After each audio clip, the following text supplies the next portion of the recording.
Bonjour à tous, alors maintenant que vous connaissez parfaitement comment une plante se développe de la graine jusqu'à la formation de fruits, il fallait maintenant s'intéresser aux besoins nutritifs de la plante, ça veut dire de quoi elle a besoin de manger au quotidien pour pouvoir justement faire son cycle de développement jusqu'à l'âge adulte et pouvoir se reproduire.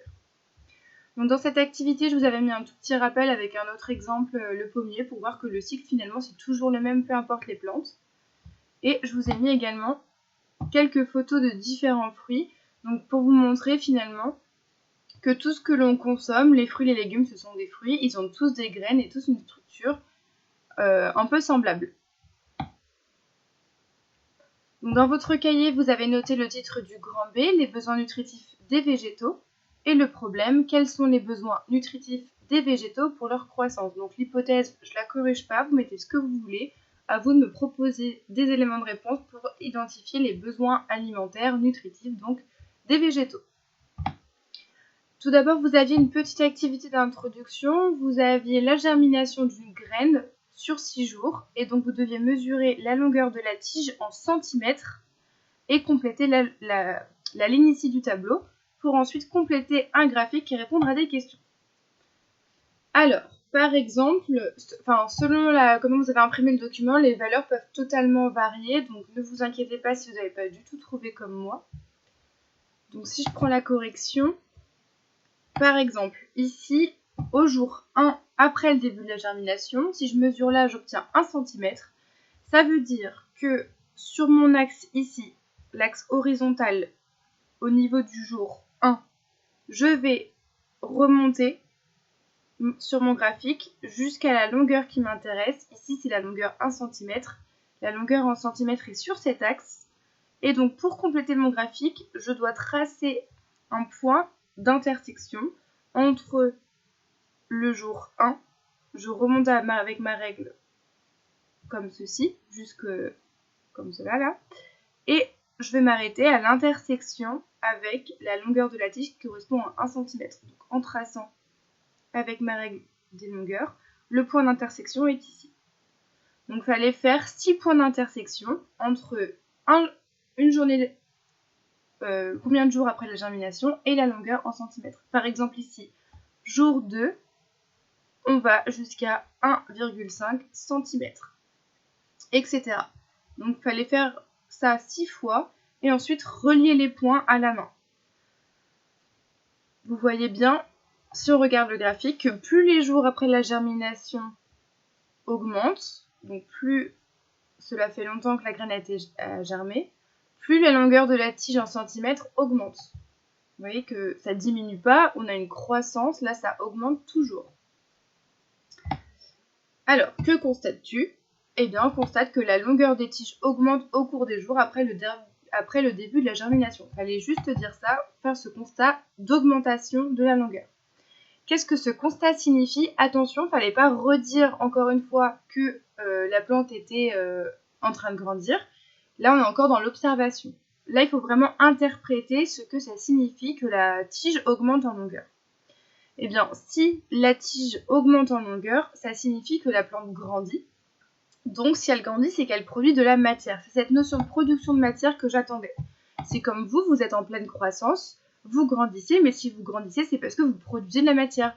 Vous produisez des os, vous produisez des muscles, vous produisez des tissus, la peau, etc. Une croissance, ça a la conséquence d'une production de matière. Donc ça, c'est important de le noter si vous ne l'avez pas écrit, cette notion de production de matière. Alors, toute la matière produite par un être vivant, c'est de la matière organique. C'est un mot qu'il faut retenir et apprendre et comprendre. Tout ce qui s'appelle matière organique, c'est toute la matière produite par un être vivant. Vous connaissez maintenant parfaitement ce qu'est un être vivant, donc vous savez parfaitement maintenant que tout ce qui est produit par un être vivant, c'est de la matière organique. Par exemple, vos cheveux, c'est de la matière organique, les feuilles d'arbre, c'est de la matière organique, la coquille d'un escargot, c'est de la matière organique, etc. Et donc, produire cette matière, ça implique d'avoir de l'énergie. Il faut une source d'énergie qui vienne de quelque part pour produire cette matière. Donc nous, ce qui nous intéresse ici, c'est donc quelle est cette énergie, quels sont les éléments que la plante utilise pour produire sa médecine. Donc il fallait faire une petite activité. Il fallait compléter le tableau du coup à partir d'un logiciel. Alors, je vais sur le logiciel pour vous montrer un peu tout ça. Donc vous avez cliqué sur sommaire, vous avez différentes expériences et on testait nous les 5 premières hypothèses. Ici, on a 2 plantes qui sont identiques, de la même espèce, une taille semblable. Elles sont placées dans un même pot, un même bécher, avec le même sol, la même quantité de sol. C'est exactement les mêmes conditions. À chaque fois, elles sont éclairées à la même luminosité. La seule différence entre ces 2 plantes-là, c'est que dans un cas, on va lui mettre de l'eau, et dans l'autre cas, on ne va pas mettre d'eau. En effet, on cherche à comparer la croissance de la plante selon qu'elle reçoit ou non de l'eau. Donc, comme l'hypothèse que l'on teste, c'est la présence ou l'absence d'eau, mon hypothèse c'est l'eau, il faut absolument que dans un cas j'ai de l'eau, dans l'autre cas j'ai pas d'eau. Si je mets de l'eau à chaque fois, je peux rien comparer. Si j'en mets jamais, je compare pas non plus parce que je peux pas tester mon hypothèse. Moi je veux voir l'impact de l'eau, je suis obligée d'en mettre. Mais pour pouvoir comparer cet impact de la présence d'eau sur ma plante, il faut absolument que dans un autre cas je n'en mette pas. Il faut vraiment comparer les choses. Donc ici, mon hypothèse, il n'y en a qu'une seule, c'est la présence d'eau, l'impact de l'eau, sur la croissance des plantes. Donc est-ce que l'eau, c'est un besoin nutritif de la plante? Donc il faut 2 expériences ici. Le témoin, l'expérience témoin, c'est l'expérience dans laquelle on n'a pas le paramètre que l'on teste dans notre hypothèse. Ça veut dire que dans mon hypothèse, c'est l'eau. Mon expérience témoin ici, c'est le dispositif expérimental qui ne va pas contenir l'eau. Quand cet élément que l'on teste est absent, c'est mon expérience témoin qui va nous servir de repère pour comparer. Donc l'hypothèse ici ne contient pas la présence de lumière, le sol, etc. parce que ça, ce sont des éléments qui sont présents dans les 2 cas. Ce sont mes conditions expérimentales. Ma seule hypothèse, je le répète encore une fois, c'est que l'eau. Donc moi ici, je mets de l'eau dans ce pot ici, là, dans le bécher de gauche. Donc j'appuie sur ma piscette. Les jours passent en accéléré. Et on voit qu'au bout de 12 jours, ma plante qui a reçu de l'eau a grandi, mais pas l'autre. J'observe ça. Je peux déduire que l'eau est nécessaire à la croissance de ma plante, parce que si je ne mets pas d'eau, ma plante ne se développe pas. Là, on peut juste dire ça. L'eau est indispensable à la croissance de la plante. Donc si je reprends mon tableau, hypothèse testée. La plante a besoin d'eau pour grandir. La variable, ce qui va changer, c'est l'eau toujours. L'origine de l'eau dans la nature, eh bien l'eau vient de la pluie, et puis la pluie va se retrouver dans le sol, et comme la plante est dans le sol, elle va prendre l'eau qui est dans le sol. L'expérience réalisée, la description des conditions expérimentales. Eh bien ici, une plante a reçu de l'eau, alors que l'autre n'en reçoit pas. C'est l'expérience témoin. Les résultats observés, eh bien la plante qui a reçu de l'eau s'est développée en 12 jours, alors que celle qui n'a pas reçu d'eau ne s'est pas développée, elle est morte, elle a flétri, elle s'est recroquevillée sur elle-même. Qu'est-ce que je peux déduire de ça? Conclusion. Eh bien, l'eau, elle est nécessaire, elle est indispensable à la plante pour son développement. L'eau est un besoin nutritif de la plante. Ce travail-là, il fallait le faire pour les 6 expériences. Par exemple, on refait la même chose avec la lumière. On a encore 2 béchers identiques, la même luminosité, le même sol. Mon hypothèse, c'est la lumière, et donc on va mettre une plante bien exposée à la lumière, l'autre à l'obscurité, vu qu'on veut voir l'impact de la lumière sur la croissance. Comme on teste l'hypothèse de la lumière, l'expérience témoin, c'est celle qui n'aura pas de lumière, donc celle à l'obscurité. Je vais décider que cette plante-là sera à l'obscurité. On voit la croissance en 12 jours. Et encore une fois, on constate que la plante, cette fois-ci placée à la lumière, a grandi, alors que l'autre n'a pas grandi. Déduction. La lumière est indispensable et nécessaire à la croissance de la plante. La lumière vient d'où? Elle vient des rayons du soleil. On a bien notre expérience témoin qui est la plante placée à l'obscurité. Et on voit bien que la croissance est idéale et parfaite quand la plante est à la lumière. Donc, encore une fois, la lumière est nécessaire au développement de la plante. Ensuite, troisième hypothèse, le sol. Alors cette fois-ci, les 2 plantes sont exposées à la lumière, on a toujours les 2 plantes identiques. Il y en a une qui est placée dans de l'eau contenant des sels minéraux. Donc c'est par exemple l'eau du robinet, une eau en bouteille contenant des sels minéraux. Et l'autre, elle est simplement placée dans un sol qui est humide, donc qui contient de l'eau et des sels minéraux. Finalement, c'est un peu la même chose, sauf que là, en plus, on a de la terre. On peut commencer l'expérience. Et on constate dans les deux cas que la plante grandit. Donc mon expérience témoin, c'est celle qui ne contient pas de sol, c'est celle-ci. Et je vois que même quand j'ai pas de sol, ma plante grandit. Ça veut dire ici, déduction, le sol, la terre, n'est pas nécessaire aux croissances de la plante. Donc on pourrait croire que pour faire pousser une plante, il faut de la terre, et bien en réalité, non. Pas besoin de terre. Déduction, ici, le sol n'est pas nécessaire à la plante pour son développement. Ensuite, quatrième expérience, les sels minéraux. Donc là, c'était un peu compliqué, c'était l'expérience la plus compliquée à tester. Donc la piscette bleue, c'est la numéro 1 ou la numéro 3. On voit pas très bien, mais c'est un peu bleu. Et l'autre, la numéro 2 et la numéro 4, c'est la verte. La piscette bleue contient uniquement de l'eau, donc c'est de l'eau toute seule, pure. Il n'y a rien d'autre dedans. Pas de sels minéraux, rien du tout. Pas de bactéries, rien du tout. L'autre piscette verte contient, elle, de l'eau plus des sels minéraux. Nous, on teste l'impact des sels minéraux sur la croissance de la plante.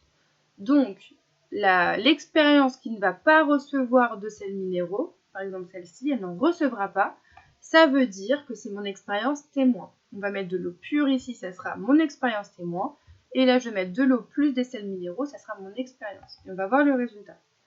Donc ici, je mets de l'eau et des sels minéraux, et là je mets que de l'eau. Je vais cliquer sur ma piscette, là, la numéro 2 et ma numéro 3. Je commence l'expérience et on va observer les résultats.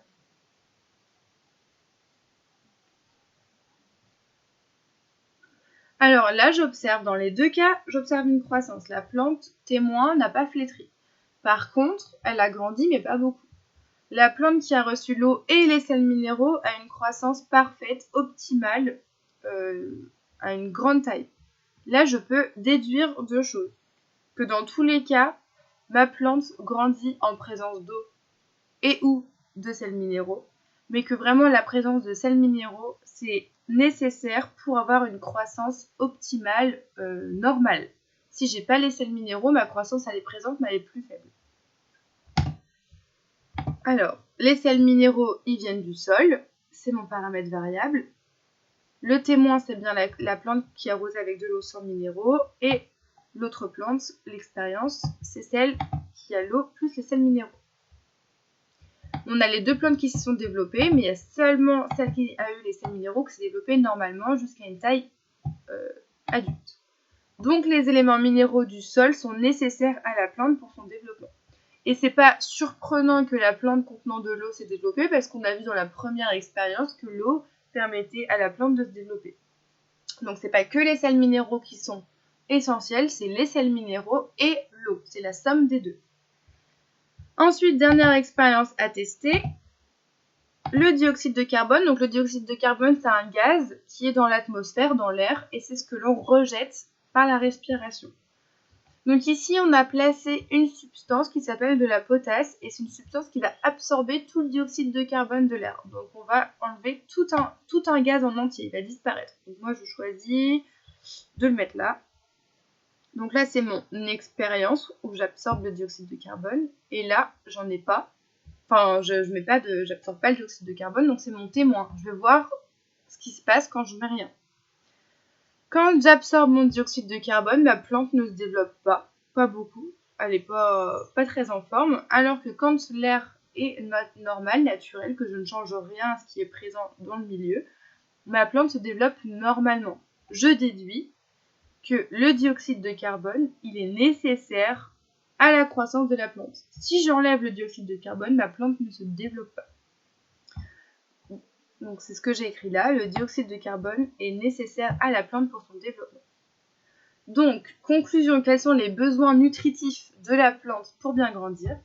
Eh bien, l'eau est indispensable, les sels minéraux également, le sol c'est pas indispensable, il faut juste de l'eau, des sels minéraux, le dioxyde de carbone de l'atmosphère. Donc ça, ce sont les éléments nutritifs de la plante, le dioxyde de carbone, l'eau, les sels minéraux. Et en plus de ça, il faut de la lumière. Sans lumière, la plante ne se développe pas. Donc c'est ce que j'ai écrit là. Les besoins nutritifs de la plante pour se développer sont l'eau contenant les sels minéraux, la lumière et le dioxyde de carbone. Donc tout ce qui est sels minéraux, dioxyde de carbone et l'eau, ce sont de la matière minérale.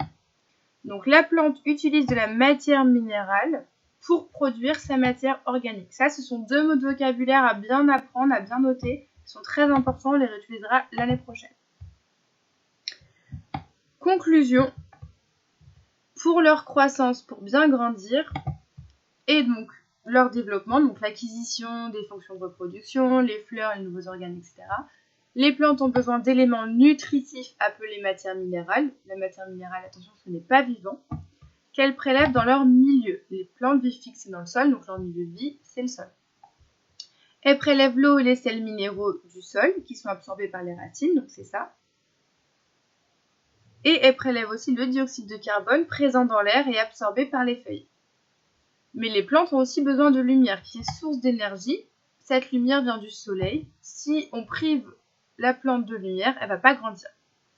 Donc les plantes utilisent tous ces éléments pour produire leur propre matière, qu'on appelle la matière organique. Et on va dire que les plantes, comme elles produisent de la matière, ce sont des producteurs primaires de matière organique. Ce sont les premiers éléments de la vie des êtres vivants qui produisent de la matière. Par exemple, vous, quand vous consommez des fruits et des légumes, eh bien, vous êtes des consommateurs de cette production de matière première. Donc ce schéma-là, vous pouvez le reproduire, parce que je trouve qu'il est beaucoup plus clair et beaucoup plus facile à retenir qu'un texte. Vous n'êtes pas obligé de le dessiner si vous estimez que vous n'en avez pas besoin, mais je vous fais confiance pour faire des beaux schémas, des beaux dessins pour me reproduire cette figure. N'hésitez pas à me contacter si vous avez des questions, et pour ceux qui reviennent au collège la semaine prochaine, on pourra en rediscuter.